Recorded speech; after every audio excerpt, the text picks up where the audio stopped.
Welcome to AI Machine Learning Workshop, the tutorial before your tutorial, part 6, presented by Blackmagic AI. So if you want to learn more about us, go to blackmagicai.com, like us on Facebook, subscribe to this YouTube channel, or sign up on our email list.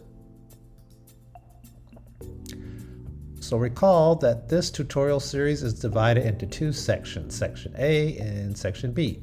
So in Section A, we cover the theory and concepts in AI and machine learning. And then in Part B, we apply the theory, concepts, and tools from Part A to an actual coding example project. Now this video will continue the introduction to neural networks that we started in the previous video and explore details of how a perceptron is used and see it in action on an example classification problem using the AND logic truth table. So just a recap of what we covered in Part 5 video, we introduced the concept of a neural network and that it's a computer simulation of the brain based on animal biology. Now the key ability of a neural network is that it is capable of approximating any function once trained on a data set. We also explained that the fundamental building block of a neural network is the perceptron. And we explained the anatomy of a perceptron and its mathematical representation that we will use to simulate it with a computer. So let's see what this tutorial video is all about. If this diagram looks familiar, that's because it's from the previous Part 5 video where we explained the anatomy of a perceptron. So here we'll just do a brief recap to refresh your memory. We have inputs, and the inputs are labeled with the X symbol, and they have subscripts from 1 all the way up to n, which is the number of inputs for our perceptron. And then we multiply all the inputs by a weight and we apply them to the summation component.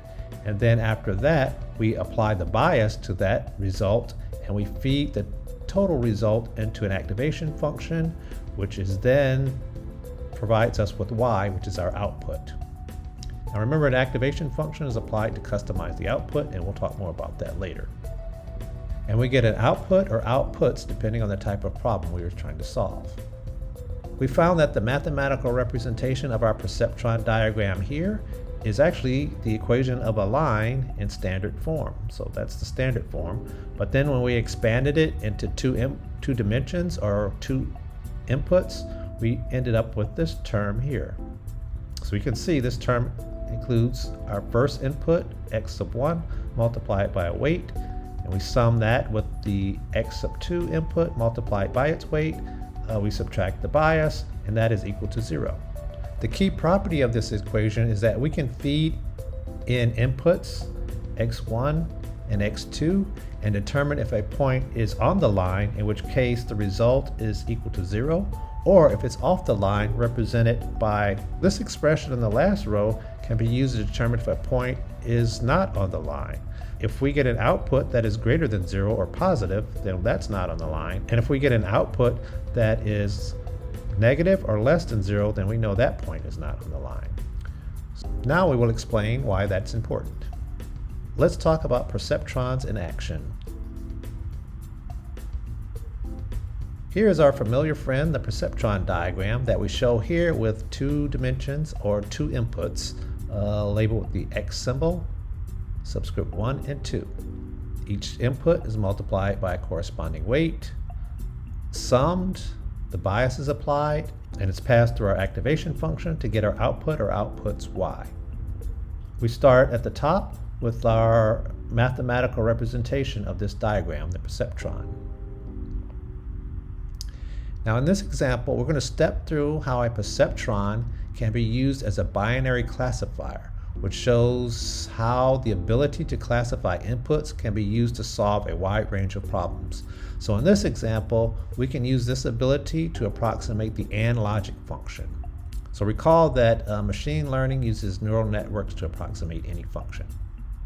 Using the mathematical representation of our perceptron diagram, we will solve the equation for W sub 1, W sub 2, and B to get the weights and bias values that solve our mathematical representation for the AND logic function. So remember, we're trying to approximate the AND logic function with our perceptron.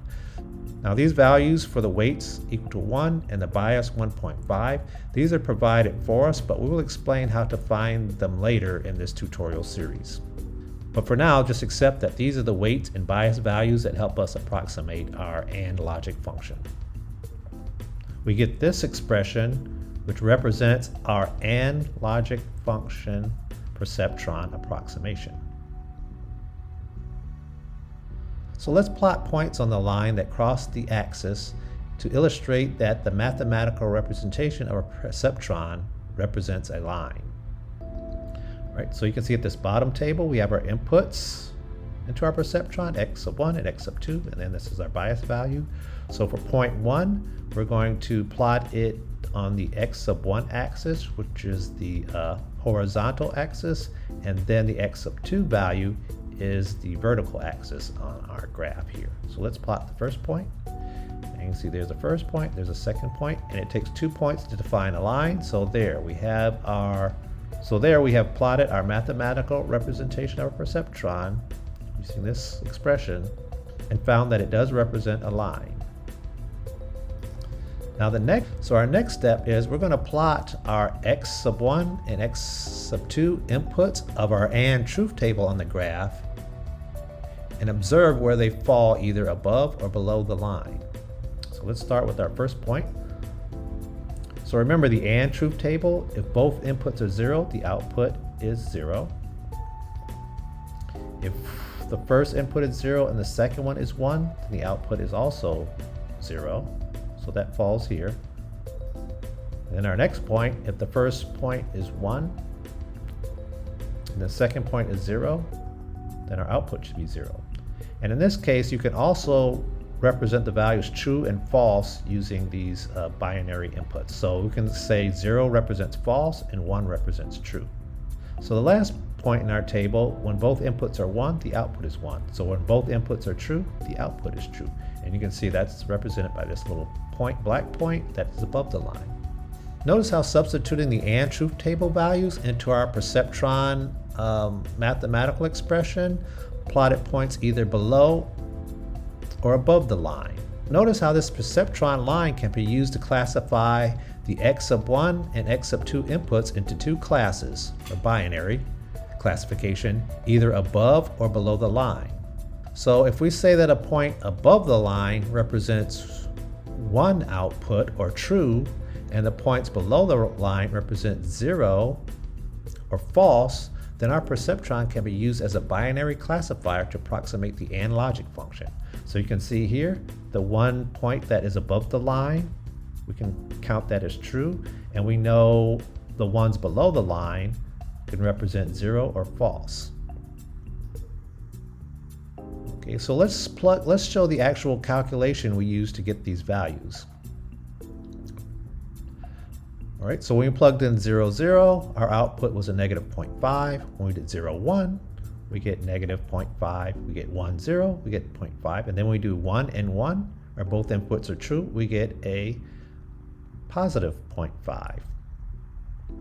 And observe how the value is either less than 0 or negative, and greater than 0, which represents above the line. But one thing you'll notice about our output is that it doesn't match the output we expect for our AND truth table. For example, if both inputs are 0, this should be a 0, not a negative 0.5. But we can fix that using the correct activation function. For example, so when both inputs are 0, we should have a 0. For all the values here, you see that are negative 5. And then for this positive 5, we should have a 1 value. So let's see how to fix that. So here's our truth table again and the actual perceptron output. Now this table illustrates how an activation function is used to transform our perceptron output into the desired value range. For example, our perceptron output had a negative 0.5 for the 0 values and a positive 0.5 for the 1 value. Now a step function is used to transform negative values to 0 and positive values to 1 to give the correct output for our AND truth table. We take the output from our perceptron, we pass it through our step activation function, and you can see for all values less than 0 or negative, the output will be 0, and for all values positive or greater than 0, the value will be 1. So now we get the correct output that we expect for our AND truth table. Now, this graphic illustrates some 5 common activation functions we will encounter in this tutorial series, but there are many, many more. Like we said, we first mentioned the step. So the step is 0 for all negative x sub 1 axis values and 1 for all positive x axis values.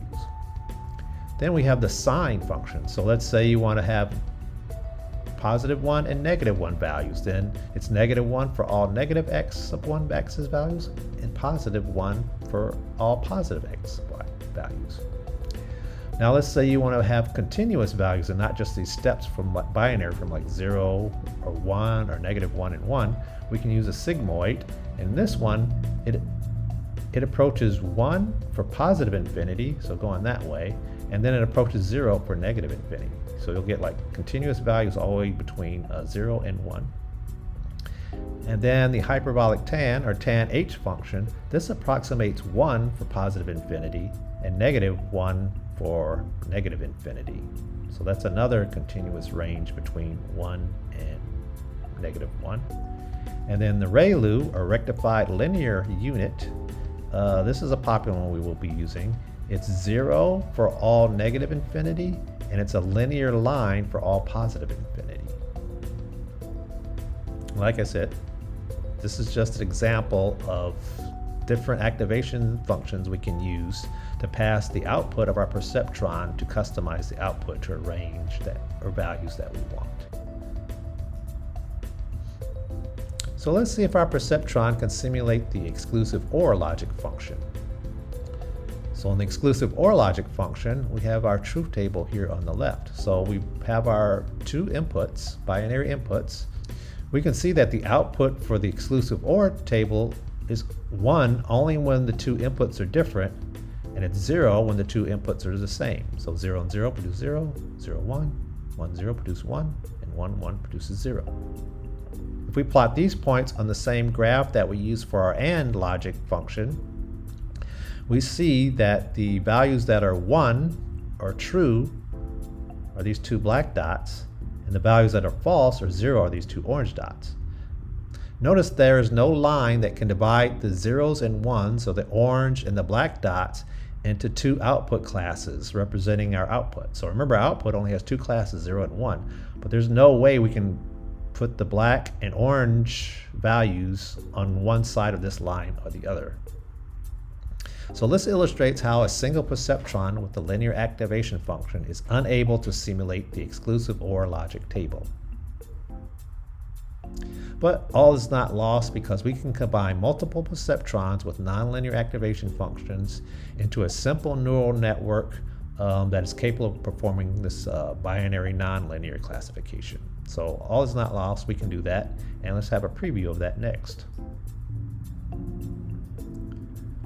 In the previous graphic, we explained how a single perceptron was not able to solve the exclusive OR truth table approximation. But if you look at this graphic here, we can see how we can combine multiple perceptrons into a simple neural network that will produce the correct classification outputs. Now, in this diagram of a simple neural network, we have connected 3 perceptrons, represented by the circles here, into a network architecture. Now, the activation functions are applied by the circle representations of the perceptron, and they are not shown here for the to provide clarity in the diagram. But there are activation functions applied to the outputs of each perceptron in this diagram. All right, let's start off with our input layer. So remember, our inputs are x sub 1 and x sub 2. So in this input layer, it passes the inputs to the corresponding perceptrons in the hidden layer. No calculations are done in the input layer. Its only job is to distribute the input to all the perceptrons in the hidden layer. Now, the inputs are multiplied by their corresponding weight, and then that is applied to all the perceptrons in the next layer. So you can see, like, the input for 1, it's multiplied by its weight that goes to the number 3 perceptron, and then the number 1 input, it's multiplied by another weight that goes to the 4, and the same with the second input. The outputs of the hidden layer are multiplied by additional weights and applied to the input of the perceptron in the output layer. So that's just number 5. The output layer produces the final Y output as our final result. There can be any number of hidden layers with any number of perceptrons in the hidden layer and output layers with an almost endless combination of architectures we can use. As a machine learning engineer, you will design neural network architectures based on the type of problem you are trying to solve with a neural network. Now, in the previous example, we were able to easily find these weight values for our perceptron and to approximate the AND logic function. But in this multi-layer neural networks with dozens, hundreds, or even thousands of perceptrons, we will need to find another way to determine these values. So training a neural network is a process of finding the weight values that allow the neural network to map inputs to the desired outputs based on training data similar to our AND and exclusive OR truth tables.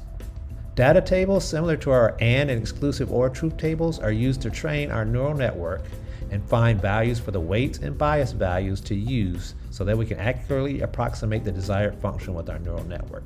Training using a technique known as backpropagation will be discussed later in this tutorial series.